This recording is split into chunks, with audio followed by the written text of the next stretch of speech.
안녕하십니까. 암호화폐 정보를 전달해 드리는 닥터 비트맨입니다. 네, 화요일에 아침이 밝아왔습니다. 어떻게 편안한 밤 잘 보내셨나요? 최근 크립토 마켓이 상승을 위한 길을 모으고 있는 상황 속에 투자자분들의 기대감도 계속해서 올라가고 있는 것이 보이고 있습니다.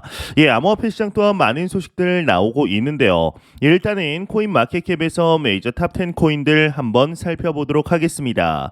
네, 일단 시가총액 1위의 비트코인의 경우는 전날 대비 1.17% 하락한 27,700달러대를 나타내고 있으며 2위의 이더리움은 0.84% 하락한 1,893달러대를 나타내고 있습니다. 6위의 XRP는 2.40% 상승한 0.49달러대를 나타내고 있는데요. 비트코인의 더미넌스, 이더리움의 더미넌스 각각 한번 살펴보게 되면 46.6%, 19.7%를 나타내고 있습니다. 그렇다면 과연 선물 투자자분들은 현재 포지션 어떻게 나누고 있는지 롱숏 비율 한번 확인해 보도록 하겠습니다.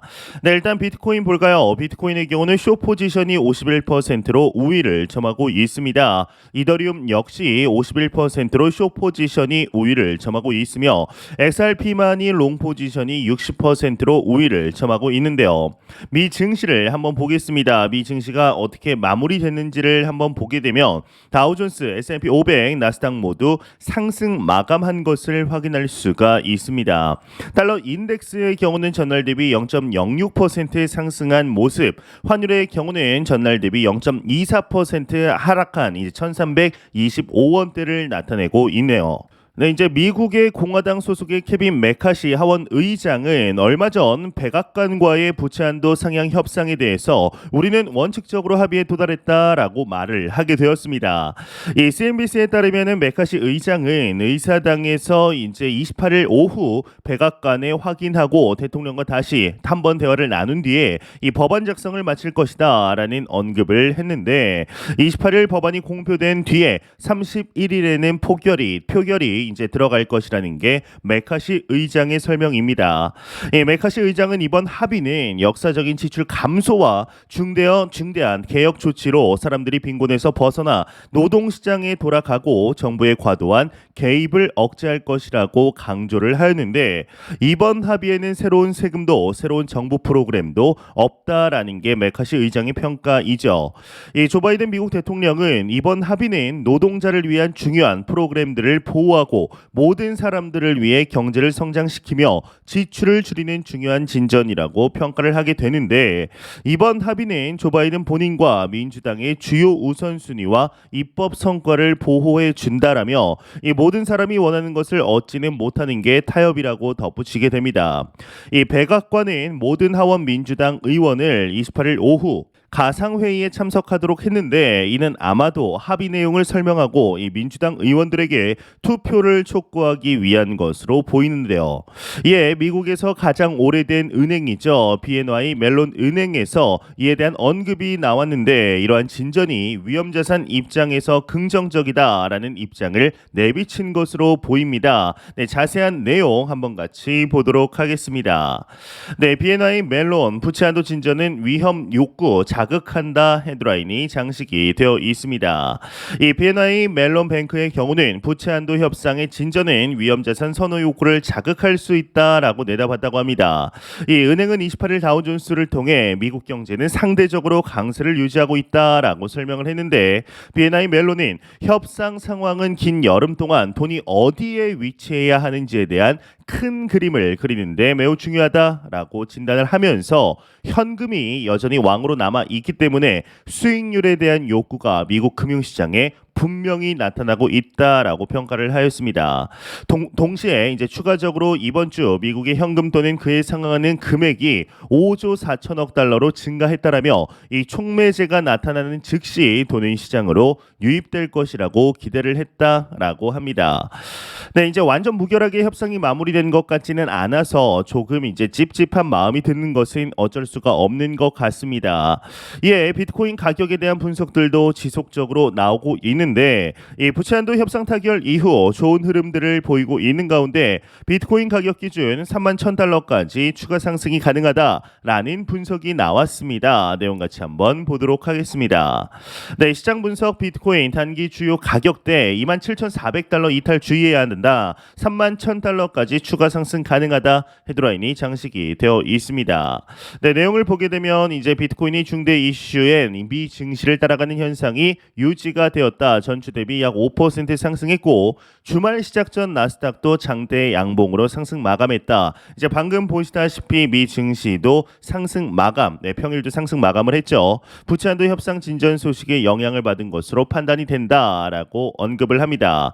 그러면서 현재 통화 정책 관련 이슈보다 부채한도 협상이 시장 영향력이 크다라고 하는데 이 통화 정책 관련 이슈는 다가오는 6월 이루어질 FOMC에서 금리가 어떻게 되느냐를 이야기하는 것으로 보입니다. 이제 다가오는 6월 이루어질 FOMC에서는 시장에서 금리를 동결하지 않겠냐라는 확률이 이제 확실히 우세한 것을 우리는 확인할 수가 있었는데요. 이 부채 한도 협상은 주말까지 진행이 됐다. 잠정 합의 도달했다. 이제 표결의 자신감을 드러냈고 통화 정책 전망에 다시 빨간불이 들어오고 있다. 여기도 이야기하면서 이제 금리 인상을 지지하고 있다라고 하는데 시장의 이제 연준 위원들 뭐 총재들과는 좀 다르게 이제 월가라든지 금융시장에서는 전통 금융시장에서는 금리 동결 쪽으로 표를 더 던지고 있습니다. 그러면서 현재 비트코인 관련해서 한 애널리스트의 경우는 충분히 하락세가 진정됐다라고 판단할 수 있는 패턴이 만들어졌으며 추가 상승도 기대할 수 있다라고 언급을 했는데 이 하락 채널 상단에 도달한 만큼 단기적으로 저항이 발생 중이다. 이 하락 채널 상단 저항을 돌파하면 올해의 고점인 31,000달러까지 다시 상승을 시도할 것이다. 이 움직임은 일봉 이평선 이하로 주가가 이탈하기 전까지 유효한 움직임이다. 단기적으로 주요 가격대는 27,400달러를 이탈하지 않는 게 중요하다라고 강조를 했습니다.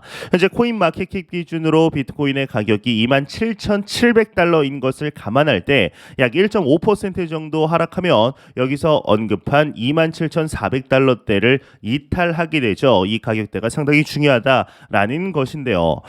네, 이제 지금의 가격대에서 31,000달러대라면 10에서 15% 가량 상승한 가격대인데 4월 말 정도에 한번 도달했었죠. 이제 다시 한번 도달했으면 좋겠는데요. 예, 장기 투자자분들에게 도움이 될 만한 소식 한 가지 좀 추가적으로 가져왔습니다. 현재 넥소 거래소에서 지난 5월 22일부터 6월 30일까지 넥소의 신규 가입자분들 혹은 가입은 했지만 아직 입금을 하지 않은 분들을 대상으로 프로모션을 진행 중에 있습니다.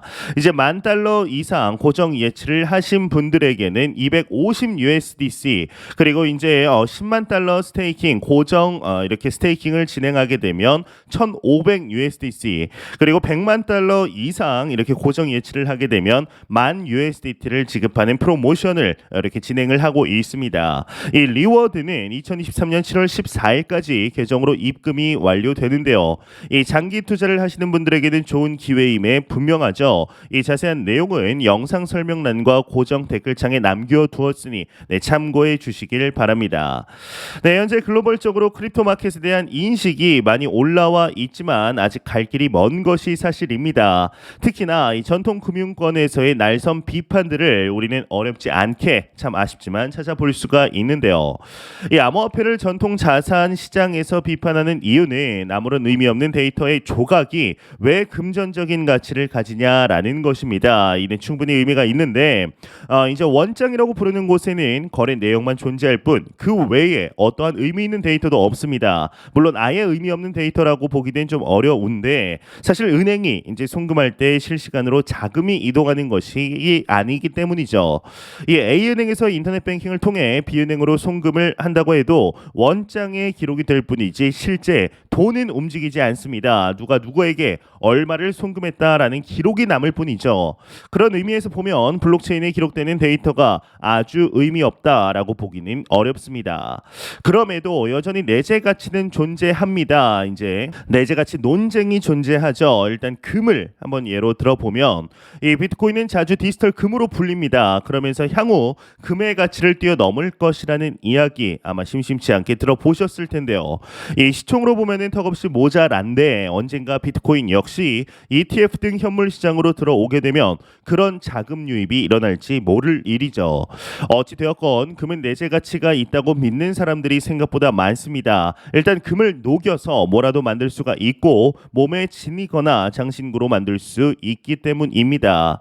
이걸 내재 가치로고 본다면 이제 그럴 수 있습니다. 그러나 전통적인 투자자들은 금이 안전자산임을 인정하면서도 투자는 하지 않는 이율배반적인 모습을 보이곤 합니다. 이 금이 전통적인 기관 투자자들에게 선호받지 못하는 이유는 단순한데 금이 일을 하지 못하기 때문입니다. 금은 그 자체로 존재할 뿐 부가가치를 만들어내지 못하죠. 물론 누군가 금을 이용해서 공예품을 만든다면 가격은 급등하겠지만 이 산업에 영향을 끼치는 수준은 미약합니다. 반면 기업은 다르죠. 일종의 서류에 불과한 기업은 사람을 고용하고 재화와 서비스를 만들어서 판매를 하게 됩니다. 이렇게 판매되는 재화와 서비스는 부가가치를 만들어내고 이 미래 성장에 대한 기대감을 높이게 되는데 그래서 가장 선호받는 자산이 주식인 것이죠. 이 기관 투자자들은 주식에 대부분 투자를 하며 이 주식과 관련된 산업 자체가 거대해진 이유도 바로 여기에 있습니다. 그런 면에서 보면 블록체인과 주식은 비슷해 보이지만 상당히 다른 길을 가고 있죠. 우리가 많이 투자하고 있는 대한민국 사람들이 사랑하는 리플 XRP 역시 블록체인 기술이 만들어낸 기업의 결과물입니다. 여기서 잠시 용어를 구분해 볼 필요가 있는데 과연 리플, XRP는 내재 가치가 있을까요? 네, 리플은 내재 가치가 있는가에 대한 대답은 있습니다. 이 리플은 기업이기 때문이죠. XRP를 이용한 글로벌 송금 시스템을 확장시키는 기업이 바로 리플사입니다. 그런 면에서 리플사는 성장 가능성을 가지고 있는 기업이며 실제로 수익, 즉 매출도 발생하고 있습니다. 하지만 XRP는 내재 가치가 없다라는 비판을 피하기가 어렵습니다.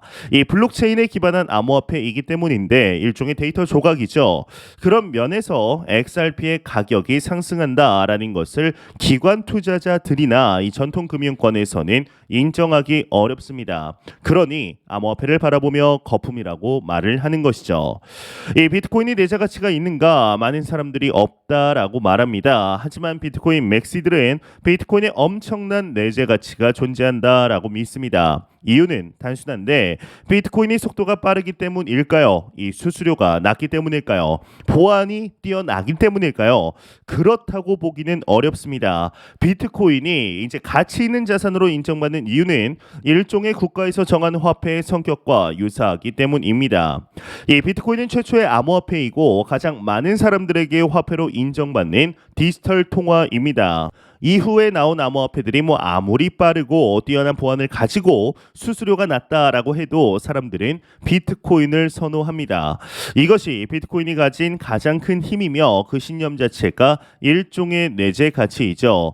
사람들이 비트코인은 자국의 화폐가 망해도 여전히 존재할 것이라는 믿음이 상당히 굳건하다라는 방증인데 이더리움이라고 하면 사람들이 가지는 이미지는 과연 무엇일까요? 일단 이름이 낯섭니다. 이제 우리 같은 경우는 이더리움, 비트코인, XRP 다 거기서 거기인 것 같은데 대부분의 사람들은 비트코인은 그래도 익숙하지만 이더리움이나 XRP, 도지코인 이거는 조금 낯설어 합니다.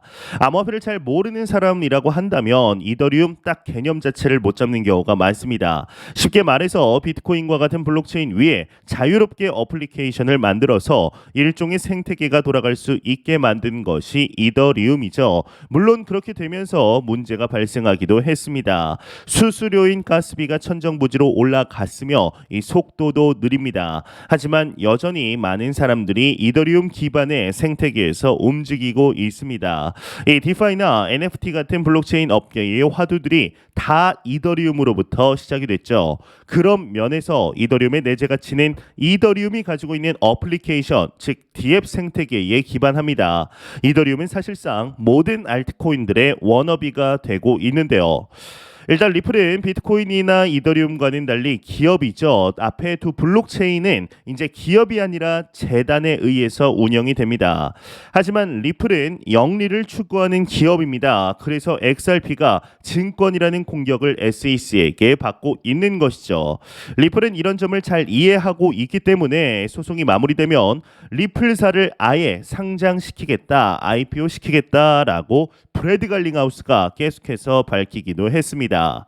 이 XRP가 가지고 있는 내재 가치는 무엇일까요? 일단 가장 중요한 것은 리플이 가지고 있는 각국 은행들과의 네트워크와 ODL입니다.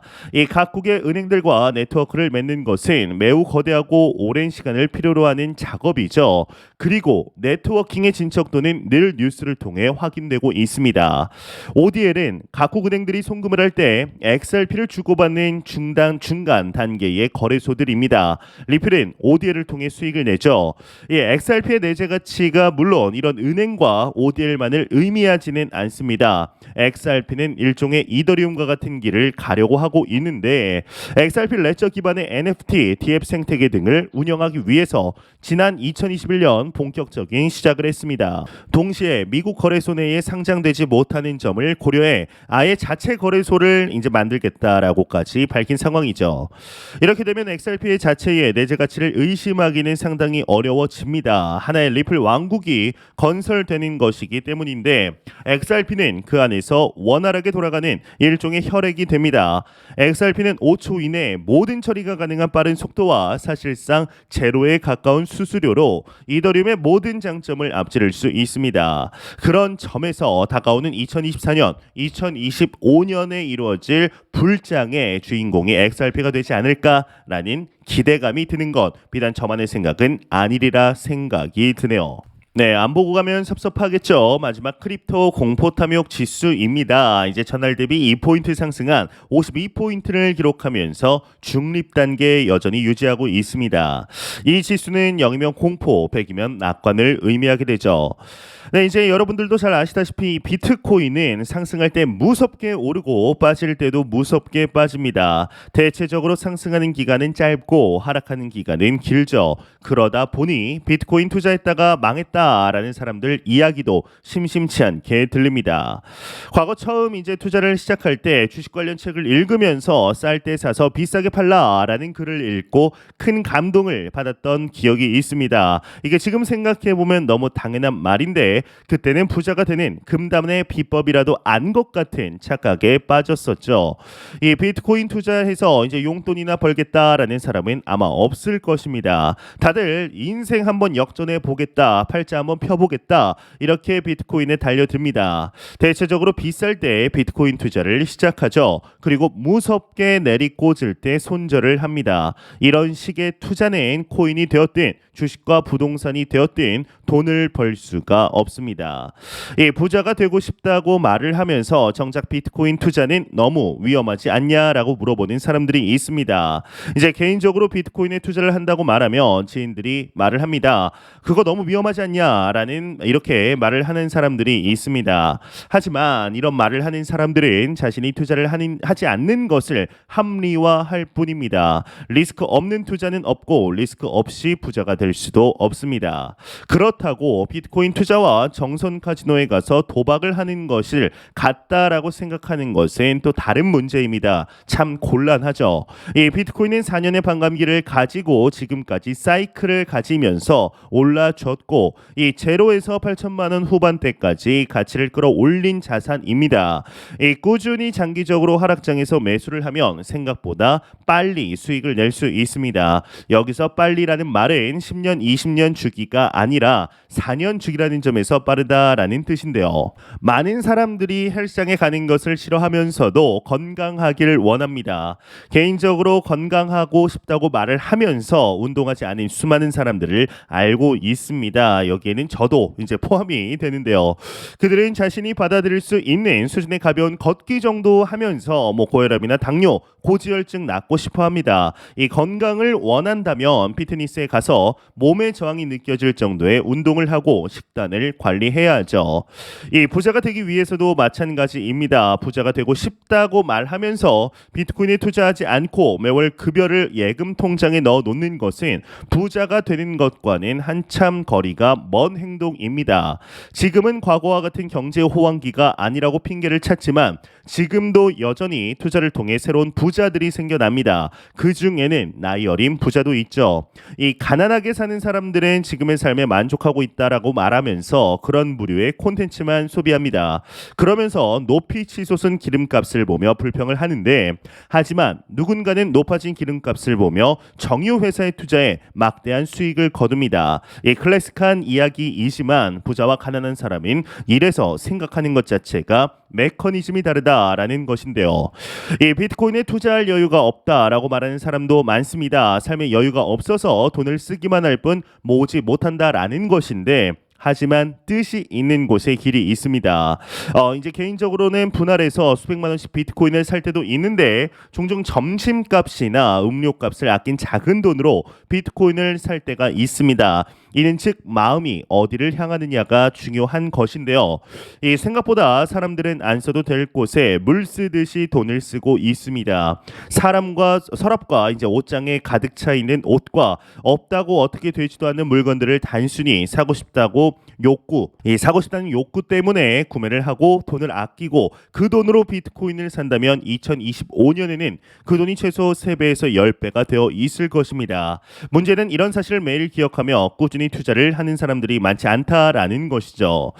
이제 저는 2017년부터 코인 투자를 시작했습니다. 하지만 2018년 큰 하락을 맞고 그 상태로 코인 소식에 귀를 닫았을 때가 있었습니다. 지금 생각하면 바보 같았죠. 이 부자가 될 수 있다는 믿음이 부족했던 것인데, 여전히 코인 관련 뉴스를 찾고 공부를 했다면 개인적으로는 아마 2021년에 지금보다 훨씬 유의미한 수익을 내지 않았을까 싶습니다. 지금은 명확히 알고 있습니다. 투자를 쉬어서는 안 된다라는 것을 말이죠. 이제 정확히 말하면 투자를 하는 상태에서 공부를 놓아서는 안 된다라는 사실을 잘 몰랐었습니다. 이제는 너무도 명확히 알고 있습니다. 이 투자와 공부를 통해 꾸준히 관심을 갖는 것이 중요하다라는 것을 말이죠.